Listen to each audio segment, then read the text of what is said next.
bienvenue à Bruxelles pour ce 299e numéro de la Faute à l'Europe. Nous sommes en l'an 4. Après le Brexit, une écrasante majorité des Britanniques considèrent que cette sortie a été un échec.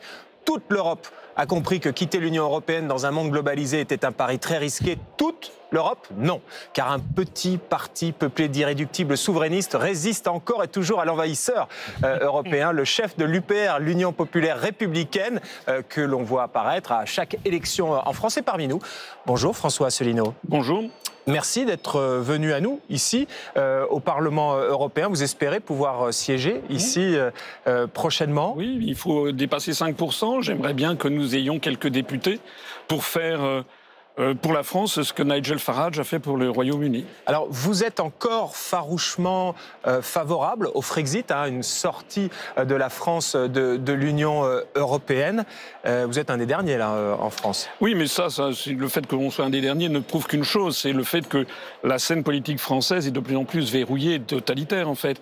Parce que si je reprends les sondages récents qui ont pu être faits, un sondage Eurobaromètre de 2022, il n'y a que 32% des Français qui ont encore confiance dans les institutions européennes. C'est le pays le plus défiant vis-à-vis de l'Union européenne. Et bien, un sondage récent aussi sur les partisans du Frexit en France, plusieurs sondages montrent qu'il y aurait entre 30 et 40% en fait. Et même, je vous rappelle que Emmanuel Macron lui-même s'étant rendu au Royaume-Uni en janvier 2018, avait été interrogé par la BBC qui lui avait dit « Et s'il y avait en France un référendum sur le Frexit, qu'est-ce qu'il se passerait ?» Et le jeune président de la République Macron avait répondu « Je pense que le Frexit l'emporterait ». Donc ce qui n'est pas normal sur la situation française, si vous voulez, c'est qu'il y a peut-être 30, 40, peut-être même plus de 50% des Français qui sont en faveur du Frexit et le débat en fait est interdit. Je vous remercie de m'inviter, mais vous savez que depuis par exemple 7 ans, je n'ai jamais été invité sur la quasi-totalité des grands médias français. Ça n'est pas normal. Ben voilà, nous on cherche à donner la parole à tout le monde. Bonjour, Jade Grandin de l'Éprevier, correspondante de l'Opinion, et Jean Quatremer, correspondant de Libération. Alors, c'est quand même assez finalement étonnant, ironique que ce soit nous qui vous invitions, parce qu'on va détendre l'atmosphère tout de suite. Moi, je me dis, bon, voilà, c'est la faute à l'Europe, on donne la parole à tout le monde, parce que sinon on nous traite à longueur de tweets d'affreux européistes. Mais en fait, vous deux, vous avez quand même, on va dire, un différend, un petit litige qui vous êtes retrouvés devant les tribunaux. Parce que, si j'ai bien compris, Jean vous a traité l'UPR de secte, dont vous êtes le gourou, en clair, et vous avez intenté un procès à Jean. Oui, parce que vous avez perdu. J'ai perdu, mais ça, le fait que j'ai perdu ne change rien au fait que nous avions raison. Une secte... Voyons, mais c'est extraordinaire. Attendez, laissez-moi parler. Une secte, ça ne change rien au fait qu'on avait raison. Vous vous rendez compte de ce que vous dites? C'est-à-dire que pour vous, vous avez toujours raison. C'est la définition de ce qu'est une secte. Non. Parce qu'une gourou a toujours raison. Non, une secte, ça a été défini par l'ami Vilude. Une secte, normalement, c'est une organisation qui a pour effet premier, qui est caractérisée par 3 choses. Avoir un gourou à sa tête. C'est vous. Qui peut dire tout et son contraire, et ses adeptes doivent suivre le gourou. Ouais. Alors moi, je ne dis pas tout et son contraire. Depuis 17 ans, je dis la même chose. Deuxièmement, le gourou doit être intéressé par l'argent. Excusez-moi, compte tenu des études et du début de carrière que j'avais fait, normalement, j'aurais dû être à la tête d'une grande banque française, je gagnerais 200 fois ce que je gagne actuellement. Et troisièmement, une secte affaiblit le sens critique de ses adeptes. Or, s'il y a bien un mouvement politique qui ne cesse que d'apporter des éléments pour critiquer la situation, c'est bien... On ne va pas refaire... En revanche... On va pas refaire le procès. Mais Jean, pourquoi vous aviez traité François Asselineau de gourou à la tête d'une secte? Parce que à partir du moment où on parle d'Europe, vous avez tous les adorateurs de l'UPR qui s'abattent sur les comptes Twitter. En l'occurrence, c'était à propos de c'était Twitter à l'époque, et pour défendre le Frexit. Et dès que les gens de l'UPR interviennent, la seule chose qui sort, c'est Frexit, Frexit, Frexit. Et alors, donc j'avais dit, hop, c'est une secte. Mais vraiment, sans comme ça. Je veux dire, c'est Twitter. Et ce qui est assez amusant, c'est qu'il me poursuit. Vous savez, il y a un truc qui s'appelle les procédures Bayon. C'est-à-dire, au lieu de mener un débat politique, c'est-à-dire que François Asselineau aurait pu me répondre et on aurait pu débattre, il va devant la justice. Moi, ça a coûté à mon journal un avocat. J'ai perdu une journée. Pour intimider les médias et pour les dissuader. Voilà. Et moi, j'étais au procès et François Asselineau n'était pas là. Donc moi, j'étais là, j'étais par respect pour la Cour, parce que j'ai un respect des institutions que vous n'avez pas et vous n'étiez pas là. Et vous avez perdu, mais dans les grandes largeurs. Ça a été un grand moment, novembre 2011, et c'était un grand moment pour moi. Voilà. Vous n'avez d'ailleurs pas fait attention. écoutez, je vous propose en tout cas de reprendre le cours de cette émission et de revenir sur le pas en arrière opéré par les autres partis politiques eurosceptiques en France par rapport au Frexit. On fait le point avec le bureau de France Télévisions ici à Bruxelles. Quitter l'Union européenne, abandonner l'euro pour le franc, c'était les deux mesures phares du RN il y a 10 ans. Mais depuis, le Brexit est passé par là et a douché un peu les ardeurs de Marine Le Pen, d'autant que 3/4 des Français sont attachés à l'Europe. Aujourd'hui donc, Jordan Bardella a totalement abandonné l'idée d'un Brexit, mais il souhaite garder l'euro.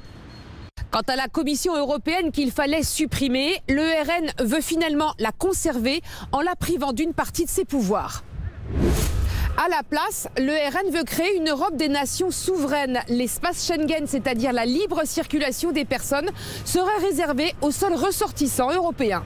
La France aurait la liberté de rétablir ses frontières et pourrait appliquer la préférence nationale pour l'attribution des marchés publics. Mais ce projet d'Europe à la carte aboutit à un détricotage de l'UE telle qu'elle existe aujourd'hui. Et pour cela, il faut l'accord unanime des pays européens, ce qui est loin d'être gagné. Et déjà, les partenaires avertissent qu'une telle entorse au projet européen reviendrait à marginaliser la France. De son côté, le RN affirme vouloir s'entendre avec les autres forces nationalistes du vieux continent afin de changer l'Europe de l'intérieur. Mais au Parlement, l'extrême droite est divisée en deux groupes et ne pèse donc pas sur les décisions. Voilà, merci beaucoup pour ces précisions. François Asselineau, finalement, vous êtes vraiment l'un des derniers, là. Mais vous savez, enfin, excusez-moi de faire des comparaisons désagréables, mais tous les régimes totalitaires ont toujours verrouillé toute opposition. Ce n'est pas parce que de plus en plus de partis sont revenus et sont maintenant dans le mainstream. Le régime totalitaire, c'est l'Europe ou c'est la République française pour vous, là, maintenant? Ce qui se passe en ce moment en France. Ah, d'accord. Ce qui se passe en France, c'est que si vous êtes contre la construction européenne, eh bien, vous n'avez plus accès à rien. Vous êtes complètement invisibilisé. Je suis désolé, ça rappelle furieusement des régimes dictatoriaux. Bon, quand même, aujourd'hui, Jade, les Britanniques, ils ne sont que 22% à considérer que le Brexit a été une bonne chose. A priori, ils ont compris. C'est probablement pour ça qu'en France, vous avez de moins en moins de personnes, et notamment on pense au Rassemblement national, qui défendent le Frexit. Parce que la principale chose qui a changé ces dernières années, c'est qu'on a eu un peu la preuve par l'exemple, avec le Brexit, de toutes les difficultés qu'ont rencontrées les Britanniques, notamment l'inflation qui a explosé au Royaume-Uni, donc il y a vraiment une crise du pouvoir d'achat là-bas. Sur l'immigration, c'était un énorme argument de la campagne pour le Brexit. Au final, il y a une augmentation des arrivées illégales. Il y a une charge de la bureaucratie qui a explosé pour les PME. Enfin, sur l'inflation, a priori, la livre, ils avaient déjà leur indépendance sur ce plan-là. Ils ne faisaient pas partie de la zone euro. Mais ils ont quand même ils ont quand même eu une crise de l'inflation plus forte que ce que nous, on a vécu, qui était déjà assez fort. Et donc, c'est difficile aujourd'hui de défendre le Frexit parce que on voit bien tous les jours les difficultés que rencontrent les Britanniques depuis qu'ils sont sortis. Et on voit bien comment chez eux, maintenant qu'ils l'ont fait, l'opinion a changé. Donc comment défendre ça en France maintenant, alors qu'on a bien vu que ça ne marchait pas outre-Manche? Est-ce que je peux répondre vous allez pouvoir répondre. Le Frexit, ça ne vend plus, en fait. C'est aussi pour ça que le RN est revenu en arrière. C'est pas seulement le Frexit, c'est dans tous les pays de l'Union européenne. C'est-à-dire que le totalitarisme serait, comme dit M. Asselineau, partagé par l'ensemble des États membres. Tous les partis d'extrême droite ou de droite populiste, maintenant, ne veulent plus sortir de l'Union européenne. Ce qu'ils veulent, c'est changer l'Union européenne de l'intérieur. C'est ce qu'a théorisé Viktor Orban, le Premier ministre hongrois. Parce qu'ils se sont aperçus que les opinions publiques ne suivaient pas. Il y avait une espèce de plafond de verre qui faisait que ça leur interdisait le pouvoir. Alors, ça ne veut pas dire qu'ils n'hésitent pas encore. On voit bien le Rassemblement national, on ne sait pas trop. Mais l'exemple le plus incroyable, c'est Fratelli d'Italia. Toute la campagne électorale de Giorgia Meloni, ça a été « oui, nous allons organiser un référendum pour sortir de l'euro, pour sortir de l'Union européenne ». À peine arrivée au pouvoir, elle se comporte à Bruxelles comme une élève modèle, non seulement auprès de ses camarades européens, mais auprès de ses camarades de l'Union, enfin de l'Alliance Atlantique. Donc, on voit bien ils sentent bien que les opinions publiques ne sont pas prêts à faire ce pas grâce à nos amis britanniques. Et le député européen et tête de liste RN, Jordan Bardella, qui, au lancement de sa campagne, il a jugé utile de revenir sur la volte-face du RN au sujet du Frexit. Sur notre vision européenne, qu'on ne se méprenne pas, nous ne sommes pas pour le Frexit, ni public, ni caché. Précisément parce qu'on ne quitte pas la table du jeu quand on est en train de gagner la partie. Que les idées de tous soient bien claires, nous ne sommes pas contre l'Europe. mais contre l'Union européenne. Voilà, le RN, nous ne sommes pas contre l'Europe, nous sommes contre l'Union européenne. Vous, à l'UPR, vous êtes pourquoi, contre quoi? Nous sommes pour la souveraineté nationale, donc nous sommes pour la sortie de la France de l'Union européenne, de l'euro et de l'OTAN. Je voudrais revenir sur ce qui a été dit. Je dément formellement ce que l'on dit sur la situation au Royaume-Uni. Ce n'est pas mirobolant. Mais il est assez extraordinaire que l'on nous dise que le Brexit n'a pas marché sur la foi de quoi? De sondages qui sont faits par un seul organisme qui s'appelle Opinium, avec un monsieur qui est à la tête, qui est en fait aux États-Unis. C'est pas que les sondages, hein, c'est l'inflation. Mais non, justement, si vous voulez, le taux de chômage au Royaume-Uni est moitié moindre qu'en France. Le taux de croissance au Royaume-Uni est supérieur à celui de la France. Les déficits commerciaux et les déficits de la balance des paiements au Royaume-Uni est inférieur à celui de la France. La dette publique au Royaume-Uni est inférieure à celle de la France. Donc je n'ai pas dit que le Royaume-Uni c'était mirobolant. Du reste, nous proposons la sortie de l'OTAN, alors que le Royaume-Uni, le Brexit, est dans le cadre de l'OTAN. Mais ce que je veux dire, c'est qu'il est totalement faux de dire que les Britanniques se mordent les doigts du Brexit. Si c'était vrai qu'ils organisent un nouveau référendum, ils ne le font pas.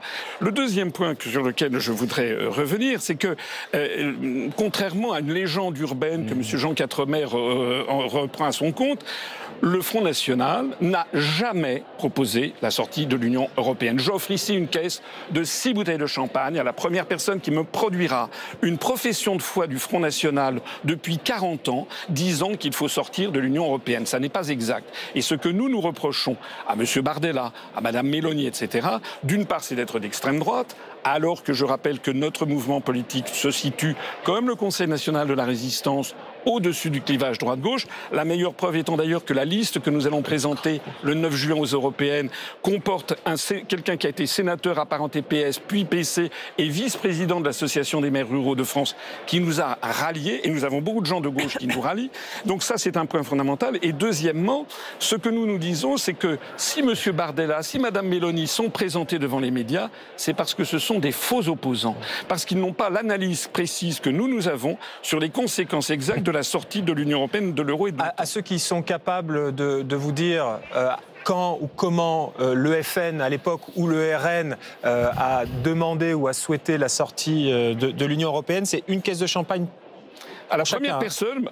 Juste à la première. Oui, je peux même dire à tous ceux qui trouvent. Le message est passé. Attendez, j'ai bien dit. Hein, en tout cas, une profession de foi envoyée aux électeurs. Ah oui, d'accord. Où il en est question. Ah oui, d'accord.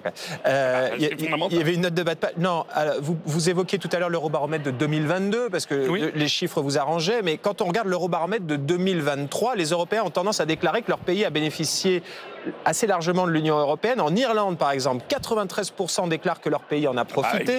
70% en France et en Allemagne. Voilà, donc les deux pays. L'Autriche, 55%, l'Italie, 57%, qui sont a priori en bas du classement, mais c'est quand même plus que c'est la majorité, en tout cas, de ces populations. Il y a quand même un consensus en Europe autour de la question, sur le fait qu'on a bénéficié de l'Europe. Non, mais ça, c'est vous qui le dites. C'est vous qui le dites. Vous avez des médias qui ne sont pas libres de débattre sur ces questions. Bah là, on est libre. Non, là, je suis comme d'habitude face à 3 personnes qui sont en faveur de la construction européenne. Et je suis tout seul. Donc, on n'a pas de débat approfondi. Plutôt que de sortir des sondages, il faudrait sortir des données macroéconomiques, il faudrait sortir des bilans. Quel est le bilan? On nous a expliqué il y a encore 20 ans que l'Union européenne avait pour vocation de faire contrepoids aux États-Unis d'Amérique et à la Chine. On voit que les États-Unis d'Amérique et la Chine sont en train de tirer les marrons du feu et la France et l'Europe ne cessent de s'enfoncer. Par exemple, vis-à-vis de la Chine. Donc, tout ce qui avait été... Sur le bilan, vous soulignez le fait qu'il faut faire des bilans, etc. Et je pense que c'est un point capital, c'est que quand on parle du Frexit, quand les défenseurs du Frexit en parlent, vous ou le Rassemblement national, c'est toujours quelque chose d'abstrait et en tant que responsable politique, on a le droit de prôner des changements. Simplement, je pense qu'il faut être honnête avec les électeurs sur le fait que c'est des changements majeurs et dire quelles seront les conséquences. Et donc on en parle toujours de manière très abstraite, mais on voit bien avec le cas du Royaume-Uni que c'est un changement majeur. Enfin, les fonctionnaires ont travaillé dessus pendant des années. C'est quelque chose qui mobilise tout le pays, qui va impacter toutes les politiques publiques, qui a des conséquences énormes et donc des risques forcément. Et ce qui frappe avec le Rassemblement national, c'est qu'avant, ils disaient le soir du Brexit, Marine Le Pen disait « c'est un moment de joie pour les Britanniques, il faut faire la même chose en France ». Donc c'est ça qu'elle disait, il faut organiser un référendum. Et maintenant, ils disent « nous ne défendons plus le Frexit ». Mais ce qui s'est passé, c'est qu'il n'y a jamais eu de mea culpa, entre guillemets, du Rassemblement national, de moment où ils disent « bon bah, nous, en tant que responsables politiques, on a défendu le Frexit ». Et tout d'un coup, pourquoi on ne le défend plus? Attendez, laissez-moi finir. Est-ce que ça veut dire qu'on aurait mené la France à un échec? Et c'est quand même important. S'ils avaient été élus à l'époque, ils l'auraient fait. Et du jour au lendemain, ils disent « ah mais en fait, on ne veut plus le faire ». D'accord, mais si on avait voté pour vous, ce serait passé. Donc si on vous fait confiance maintenant, est-ce que demain, vous allez changer d'avis et nous mener à la catastrophe? C'est ça qui est inquiétant. François Asselineau. Attendez, il y a un moment à partir duquel il faut prendre la hauteur de vue. Bon. Quand vous regardez l'indice de développement humain, l'indice IDH, calculé par le Programme des Nations Unies pour le développement de l'Organisation des Nations Unies, quels sont les pays les plus développés du monde? Selon c'est un critère, c'est multicritère, c'est le PIB par habitant, c'est l'espérance de vie à la naissance, c'est la participation des femmes, notamment à la vie publique, etc. Vous avez, selon ce critère, les 3 pays les plus développés du monde, c'est la Norvège, la Suisse et l'Islande, c'est-à-dire les 3 pays d'Europe qui justement ne sont pas entrés dans l'Union européenne. Donc l'idée selon laquelle il faudrait absolument se fusionner... Peut-être parce qu'ils estimaient qu'ils n'en avaient pas besoin, parce que précisément ils avaient des hydrocarbures, etc. Il faut arrêter avec ça. Je veux dire, la Norvège est dans l'Union européenne de facto parce qu'elle est dans l'espace économique européen, et la Suisse est liée à l'Union européenne par environ une centaine d'accords bilatéraux. Aujourd'hui, qu'est-ce que fait le Royaume-Uni? Elle est en train de négocier le modèle suisse, puisqu'elle rentre petit à petit dans les politiques de l'Union européenne, parce qu'elle se rend compte qu'elle en a besoin. La Norvège, comparons à la France, c'est bien connu, les réserves pétrolières et gazières françaises font envie à la planète entière. La Suisse, c'est le coffre-fort du monde. Si vous prenez ce modèle-là pour la France, effectivement, c'est-à-dire qu'on va devenir le paradis fiscal du monde, ben on n'est pas sorti de l'auberge. L'Islande, 300 000 habitants, comparé à un pays de 67 millions d'habitants, qui a la force nucléaire, qui doit faire face à des menaces, la Russie, en Afrique, etc. Mais c'est n'importe quoi. C'est-à-dire qu'à chaque fois que vous prenez des exemples, c'est des exemples qui en aucun cas ne peuvent se comparer. La Norvège qui applique toutes les règles européennes sans avoir voix au chapitre à Bruxelles, parce qu'il n'y a pas de commissaire européen, pas de député européen, rien. Ça, c'est encore une fois, c'est de la propagande. Ce qui est dit est faux. Il y a effectivement un certain... Ah bon, c'est faux? Oui, c'est faux. Oui, par exemple, la Suisse ne s'est pas alignée sur la politique étrangère vis-à-vis de la Russie et sur l'Ukraine. Ah, la politique étrangère, oui. Oui, sur le marché américain, oui. La Norvège est un pays qui est resté justement neutre et qui est, par exemple... c'est la Russie, alors. Attendez, sur l'affaire du Moyen-Orient, par exemple, les accords qui avaient eu lieu entre Yasser Arafat et Yitzhak Rabin, c'était bien les accords d'Oslo. C'est-à-dire que ce sont des pays qui sont restés en dehors de cet impérium. La construction européenne, en fait, est une vassalisation mais dans l'Alliance Atlantique. La réalité, c'est celle-là. La Norvège est dans l'Alliance Atlantique. Laissez-moi pas. La Suisse n'est pas dans l'Alliance Atlantique. Il y a une question auquel vous n'avez pas répondu, c'est est-ce que selon vous, c'est sans risque le Frexit ? Est-ce qu'il y a des risques ou pas à le faire? Il y aura des problèmes quand on sortira de l'euro, ça c'est tout à fait exact.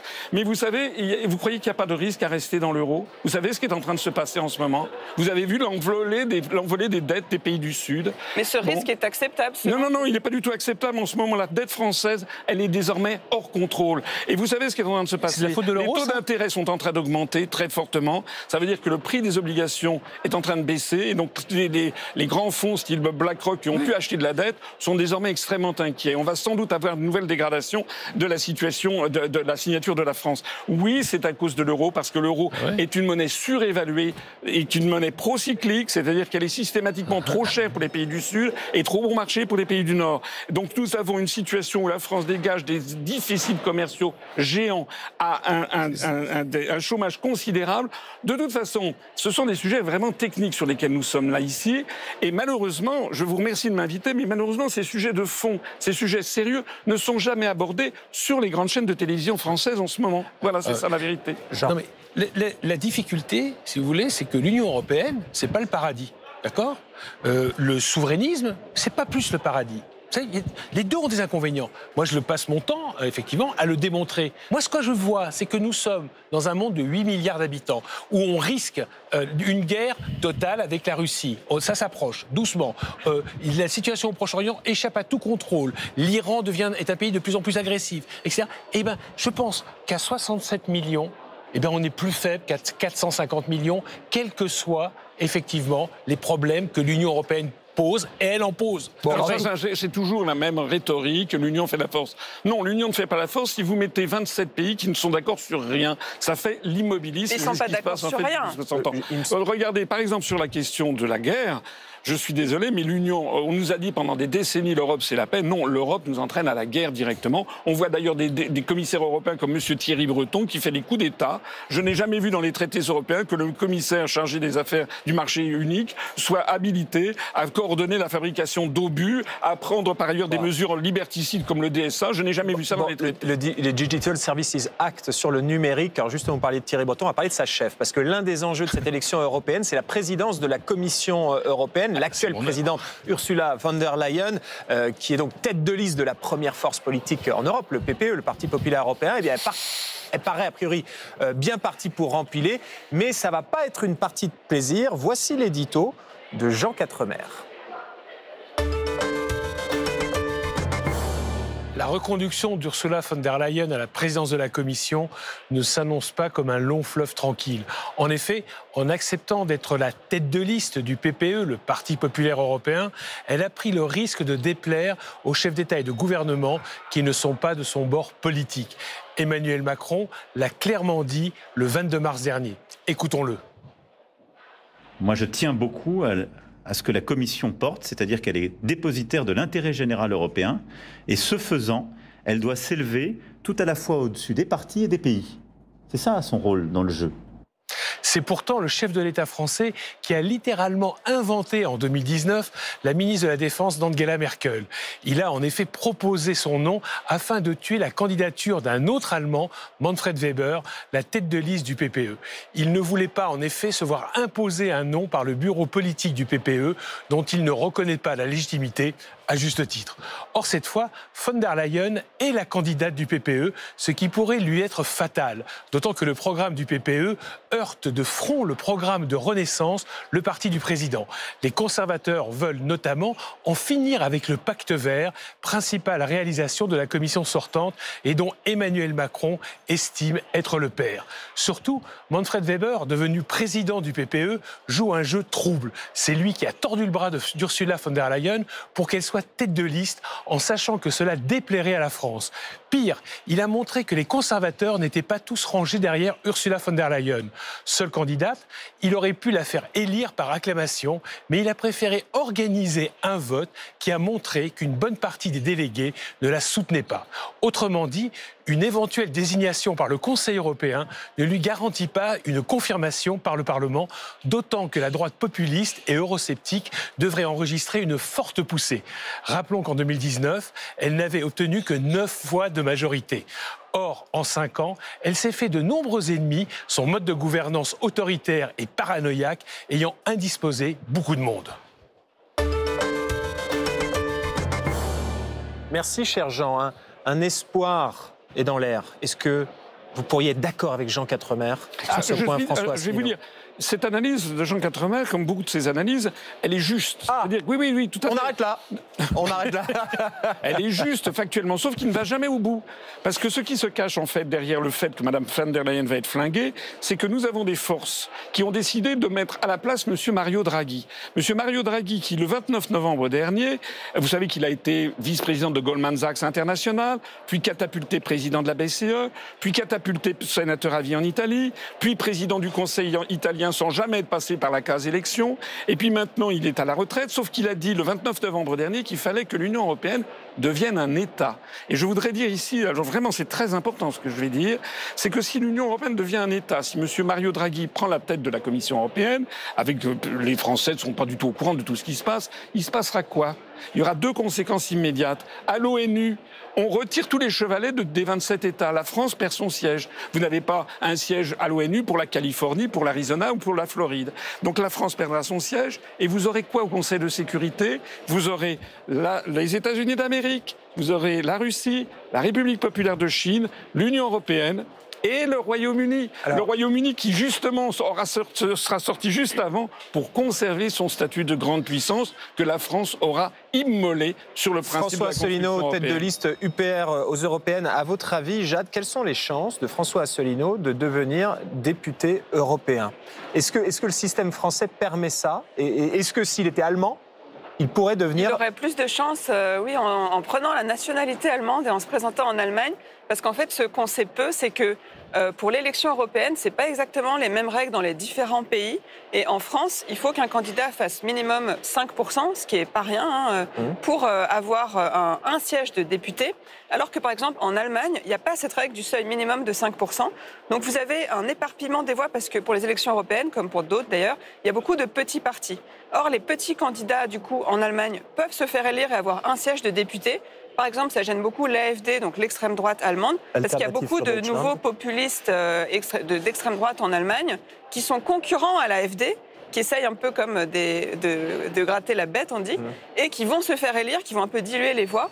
Alors qu'en France, ce qui est intéressant, c'est qu'à la précédente élection, il a été calculé que cette règle des 5% avait fait qu'environ 19% des suffrages n'avaient pas été, entre guillemets, comptabilisés parce qu'ils étaient allés vers des candidats qui ont fait moins de 5%. Et ce qui est intéressant, j'en finis là, c'est qu'en France, il se pourrait qu'il n'y ait pas de républicains, donc le parti de droite, qui soit élu parce qu'on n'est pas sûr qu'ils feront plus de 5%. Merci François Asselineau, président de l'UPR, candidat aux Européennes, d'être venu jusqu'à nous sur le plateau de La Faute à l'Europe. Merci Jade Grandin de l'Éprevier de l'Opinion. Merci Jean Quatremer de Libération. Cette émission a été produite par Alexandre Rougier, réalisée par Pascal Simard. On se retrouve la semaine prochaine pour un nouveau numéro de La Faute à l'Europe. Attention, 300e numéro avec un invité vedette.